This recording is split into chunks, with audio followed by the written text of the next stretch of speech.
Today, we're looking at biblical insights for mega business success. And it is my confidence that it is going to really be amazing. It is going to be powerful, and it will really, really open your eyes to the areas of business that would expand your scope. The Bible has a lot to say about business, has a lot to say about wealth creation. In fact, I am not sure there is any other subject that has the level of of uh, of teaching like finance in the Bible. For one, God is your sole source. Do not forget that God is your source. Even when Barclays gives you a loan, they are not your source. Even when any bank makes facilities available, God is your source. Or somebody comes up suddenly to make a process happen, God is your source. That's Philippians 4:19. But my God shall supply all your need according to his riches in glory by Christ Jesus. So if you want to do business the biblical way, you must first have an understanding who your unseen partner is. God, the source, the supplier. Because if you remove him, you'll be in trouble. You know, Snoop Doggy Dogg said, first of all, I want to thank me. And he doesn't realize how foolish that statement was.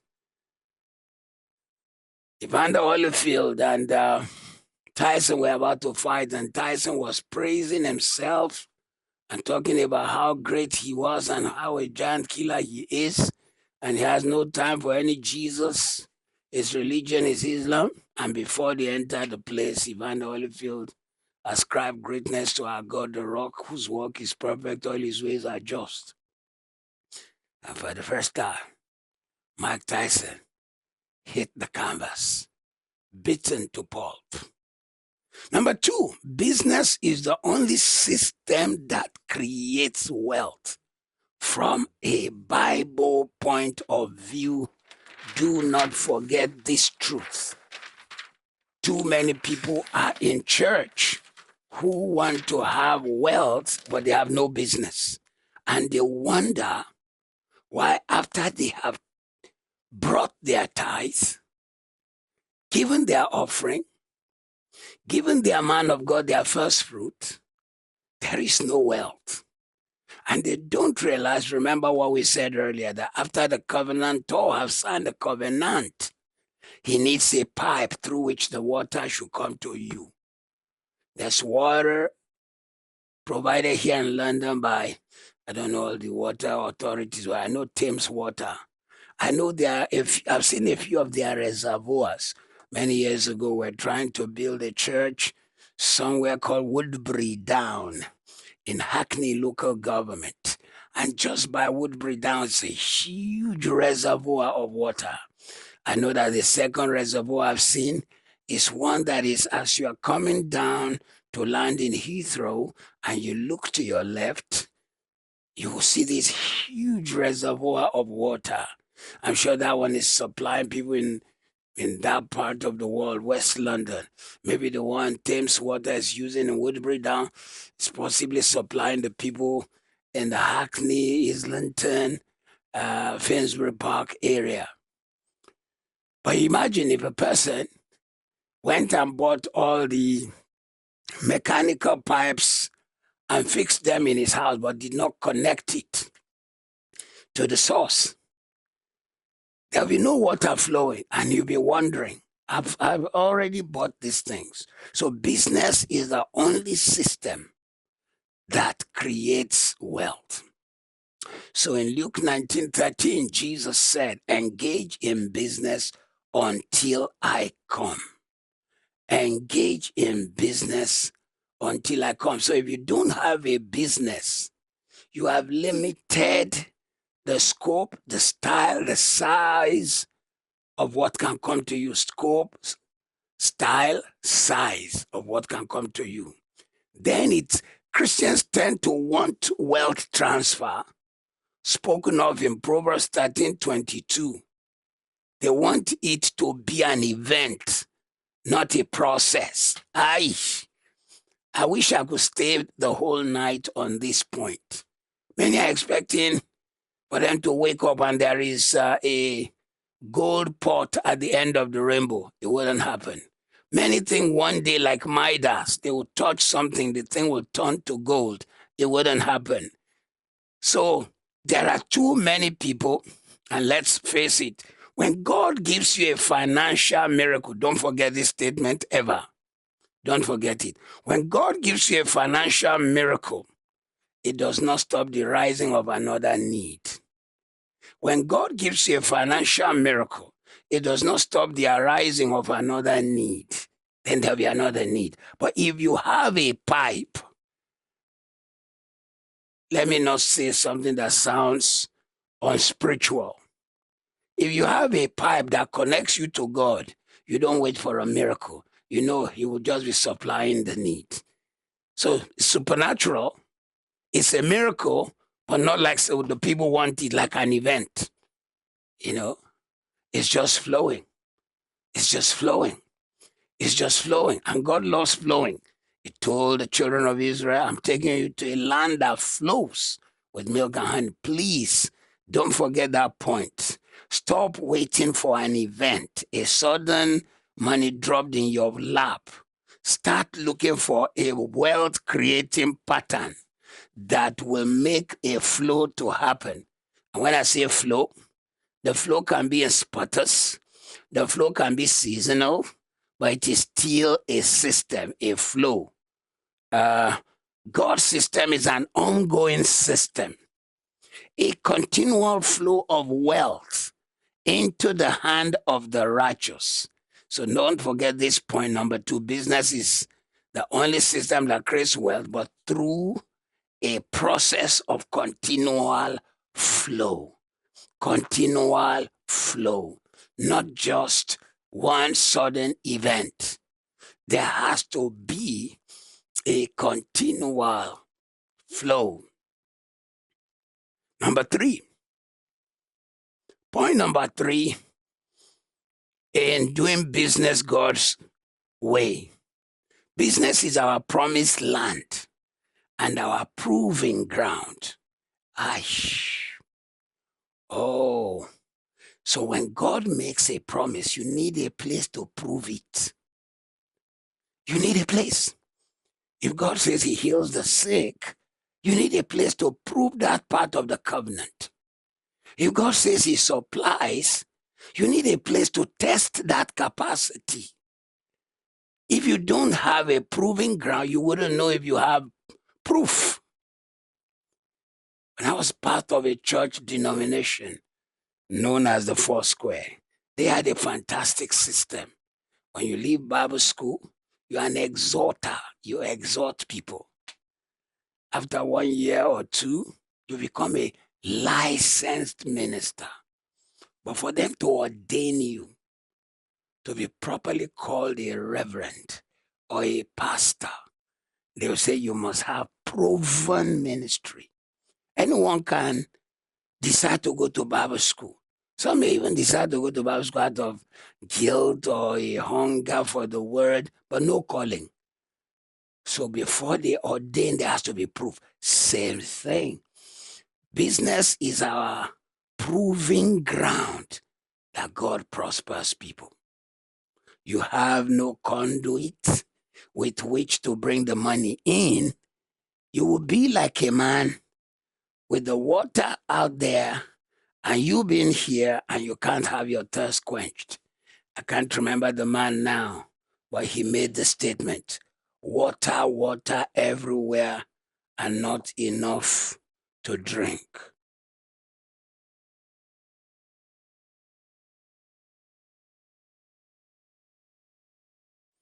Water, water everywhere and not enough to drink.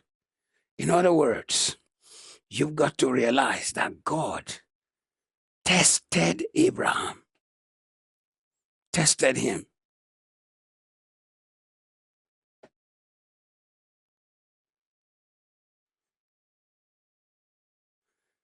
Abraham was a wealthy man, but it was only through a time of proving and the resulting blessing of the Lord that brought him into the promised land of prosperity.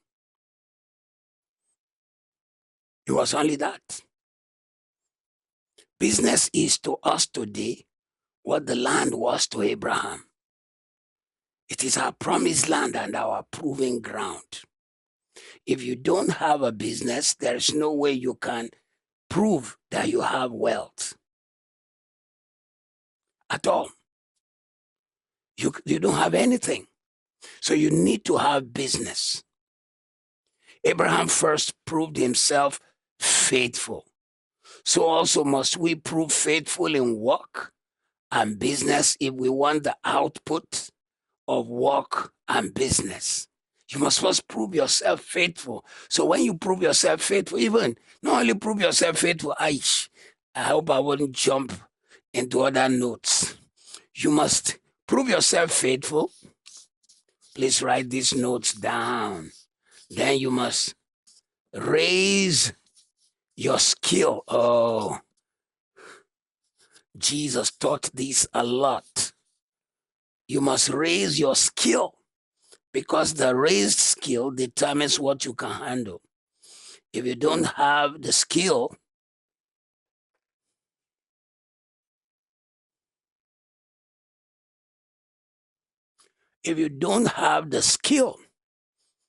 then you don't have the capacity. You don't have the ability. You don't have it. But when you have raised skills, that's why Jesus said when the talent was distributed, it was each according to his ability.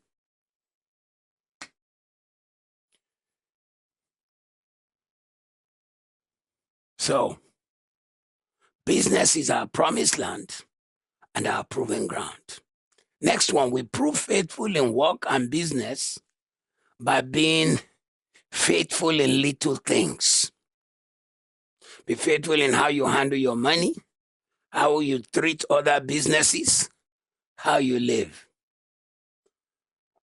Be faithful in how you handle your money, how you treat other businesses, how you live.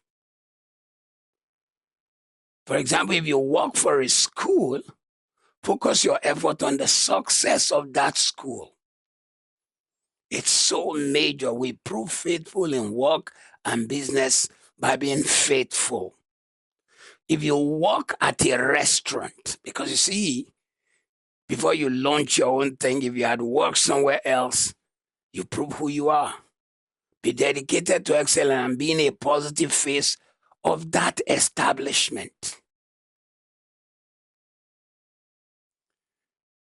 Faithful in where we are now. For in its success, you will find yours. In other words, in business practice, start by being faithful wherever you find yourself. Do not reserve your energy. So we see the man who buried the talent. It wasn't only the talent he buried, he also expressed his inability to serve others. He called the man who gave him the opportunity, who gave him the money, who gave him the access, who gave him something he had not worked for.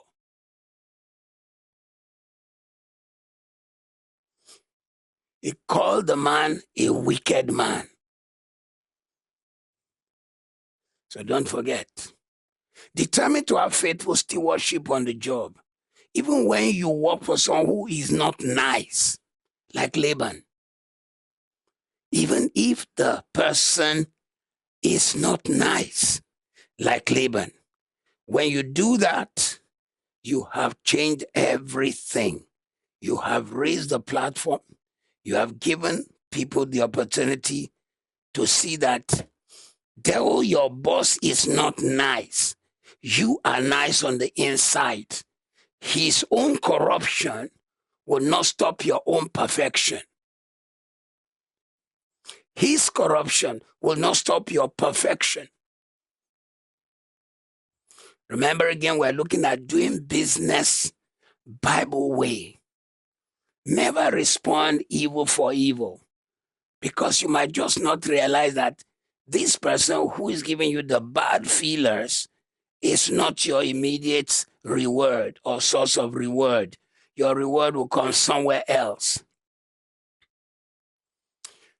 So, faithful even when working for an unjust boss.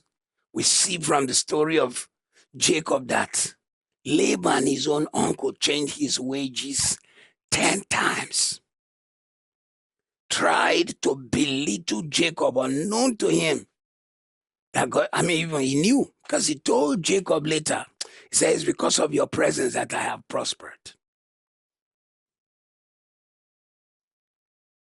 Even so, Jacob went forward and was a faithful steward in Laban's farm. Then when he tried to leave, Laban said, I'll pay you whatever you want. When he was there serving faithfully, he did not say that.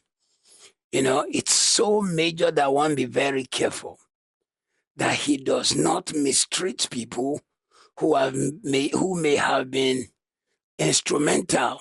Please, the day will come when your business prospers. Truly, employees may be employees, but stop telling them, hey, you are just an employee here. You are not a stakeholder. When you make that statement, you have polluted your own business, and you may think you've made a statement that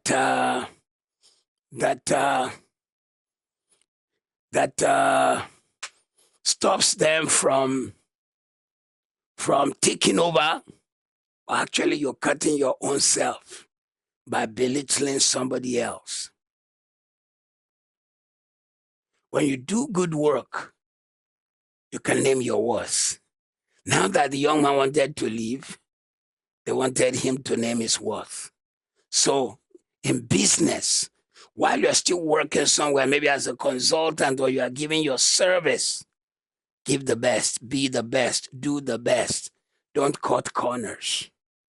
Never reduce capacity. Never do less than what you were paid for. Prove faithful in business by being faithful with another person's business. When you visit another business as a patron, you are visiting someone else's wealth creating system. Respect it, honor it. Look at it with the eye of, what is this person doing right? What can I learn here? Very important. The way you treat that system will determine your own reward. It's very important, please. Some of us have not launched any business. We're still working somewhere. As an employee of, how many years have I been employing people now? Close to 40 years.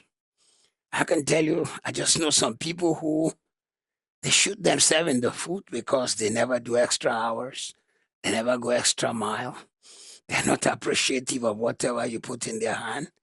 They do not celebrate all the favors you've shown them. They do not even look at their employer with the eye of, this man puts food on my table. Through this man, clothes are now on the back of my children.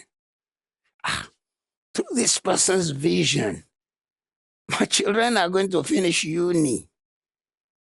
Because there are staff you probably have had whose children were born under your purview and now have finished university because your vision birthed some money to put in their parents' hand.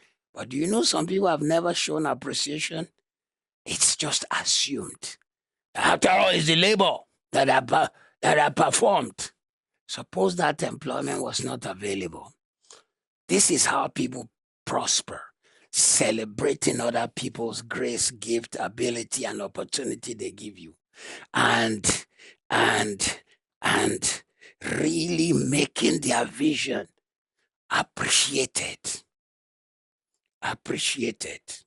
When you do that, you have changed the platform and you have given the opportunity for something major, the opportunity for them to get something because you are providing for them, a reason to appreciate someone who have worked hard for them, and in the end, you also